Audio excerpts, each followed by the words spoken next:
Assalamualaikum warahmatullahi wabarakatuh. Selamat pagi dan sampai jumpa untuk semua.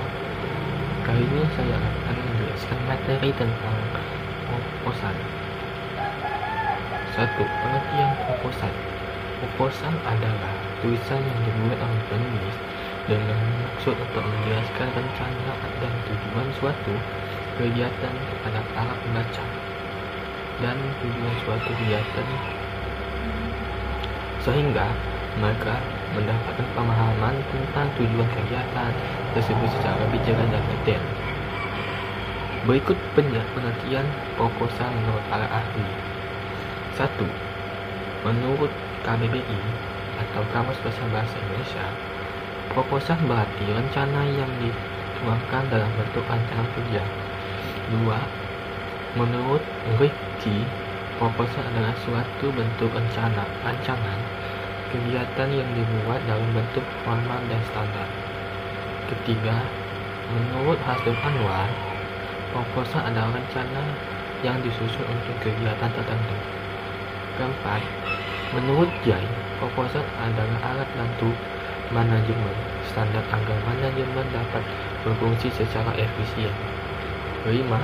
Menurut Hadi, proposal adalah suatu usulan terstruktur untuk agenda kerjasama bisnis antar lembaga, perusahaan, usulan kegiatan sampai pada pemecahan masalah. Keenam, menurut Keraf, proposal adalah suatu saran atau permintaan kepada seseorang atau suatu badan untuk mengerjakan atau melakukan suatu pekerjaan. Jadi, dapat disimpulkan bahwa proposal adalah suatu rancangan kegiatan atau kerja yang disusun secara sistematis dan terperinci sesuai standar oleh seseorang atau sekelompok peneliti untuk diajukan kepada pihak yang dikehendaki dalam mendapatkan persetujuan maupun bantuan dalam penelitiannya. 2. Jenis proposal. Pada umumnya, proposal dapat dibagi menjadi 4 jenis, di antaranya sebagai berikut. 1. Proposal bisnis. Proposal yang ada kaitannya dengan dunia bisnis atau usaha, bisa juga yang berhubungan dengan bisnis kelompok ataupun perseorangan. Contohnya, proposal pendirian badan usaha, tempat usaha, dan lain-lain. 2. Proposal proyek. Proposal yang ada kaitannya dengan dunia pekerjaan umumnya berisi serangkaian rencana dalam usaha atau komersil. Contohnya, proposal proyek pembangunan suatu kantor. 3. Proposal penelitian. Proposal yang sering digunakan pada bidang akademisi seperti penelitian untuk tugas akhir, tesis, dan lain-lain. Biasanya, proposal jenis ini digunakan untuk mengajukan suatu kegiatan penelitian yang akan dilakukan. Yang keempat, proposal kegiatan. Proposal jenis ini sering digunakan di lingkungan masyarakat karena merupakan proposal untuk mengajukan suatu rencana kegiatan, baik itu kegiatan individu maupun perorangan. Contohnya, proposal mengadakan perayaan, perlombaan, dan lain-lain. Jenis proposal berdasarkan bentuk dibagi menjadi 3 jenis, di antaranya 1. Proposal formal. Proposal ini isinya sangat lengkap, terdiri dari 3 bagian, di antaranya yaitu bagian pendahuluan, isi, dan penutup. Kedua, proposal non formal. Proposal ini tidak seperti proposal formal yang lengkap. Biasanya disampaikan hanya dalam bentuk surat. 3. Proposal semi formal. Hampir sama seperti proposal non formal karena isinya tidak selengkap atau tidak memenuhi syarat-syarat proposal formal. 3. Struktur proposal. 1. Sampul. Proposal harus punya sampul memakai logo atau harus memakai logo organisasi. Di sampul termasuk ditulis nama kegiatan yang akan dilaksanakan. Di bagian bawah ditulis instansi pelaksana kegiatan. 2. Latar belakang.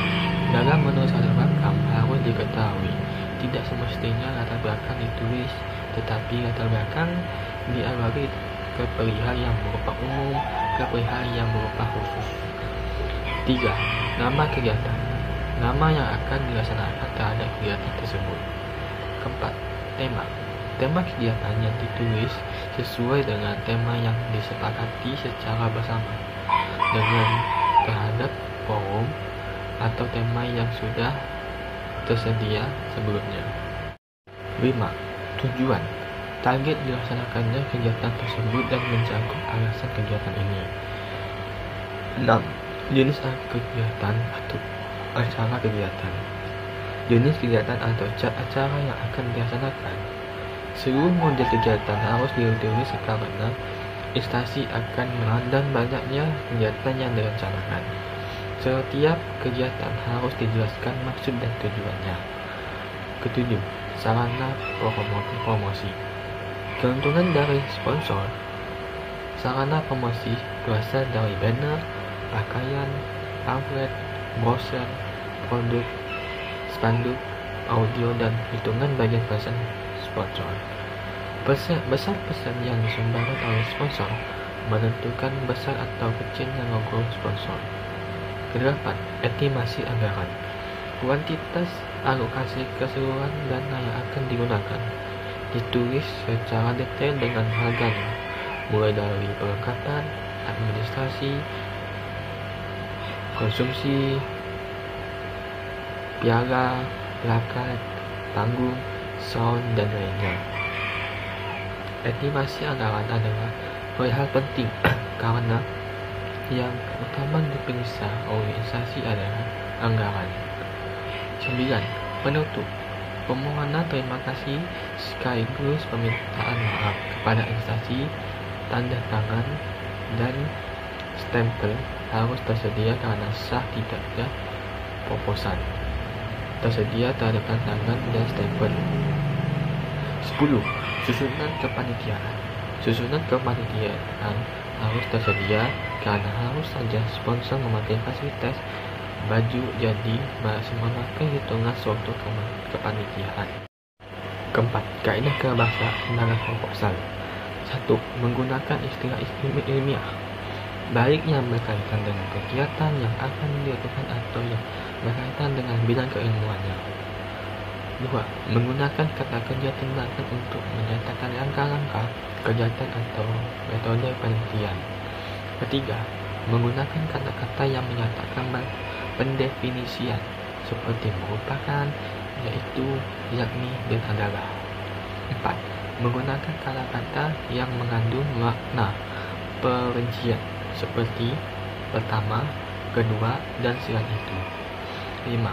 Menggunakan kata-kata yang bersifat keakan seperti akan dan diharapkan. 6. Menggunakan kata-kata denotatif atau bermakna sebenarnya. Hal ini sangat penting untuk menghindari kesalahpahaman antara pihak pengaju proposal dengan pihak penerima proposal. 5. Contoh proposal. Saya akan berikan contoh proposal seperti proposal sekolah kegiatan perayaan Hari Ulang Tahun Republik Indonesia ke-76 tahun. Bagian 1. Pendahuluan.